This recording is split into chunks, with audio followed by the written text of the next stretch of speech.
মিল্লাতে রাসূলুল্লাহ না, যে আল্লাহর নামের উপর রাসূল পাকের কাছে তোমার শুতে দিয়ে গেলাম আজকে।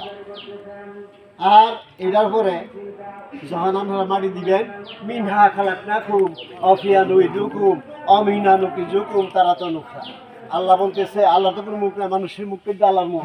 আল্লাহ বলতেছে কি, আমি যে মাটি দ্বারা তোমাদেরকে সৃষ্টি করছি, এই মাটিতে প্রত্যাবর্তন করলাম, আবার এই মাটি হইতে তোমাদেরকে আমি বের করব। তো তাই বলে বের করলে আবার পূর্ণ জীবন ফিরা পাওয়ার যোগ্য, যে এটা বিশ্বাস রাখুন লাগবে। তা এখন শেষ প্রশ্ন রইব কি? শেষ প্রশ্নটা হইব যে এটা মনকিরি নেকির ফিরিস্তারা যায় যখন মালাকুল মউতকে ডাক দিব, এই মালাকুল মউত এই মায়াতের মধ্যে যে রুহুটা নিঃস, এটা ফুৎকার করো, ফুৎকার করলে যখন পূর্ণ জীবন ফিরা পাইব, তখন জিজ্ঞাইব মান দিনও কা তোমার দিন কি, মান নাবিও কা তোমার নবীকে না, এই পরিচয় দিতে হইব। কিন্তু নবীর পরিচয় না দিতালেও পরীক্ষায় ফেল হইব। কিন্তু সবাই যেন আমরা নবীর পরিচয় দিতে পারি, সে পথে আমরা প্রতীক হয়ে যে সবাই আমরা চলি, এদিকে দৃষ্টি রাখবেন। আসসালামু আলাইকুম ওয়া রাহমাতুল্লাহি ওয়া বারাকাতুহু।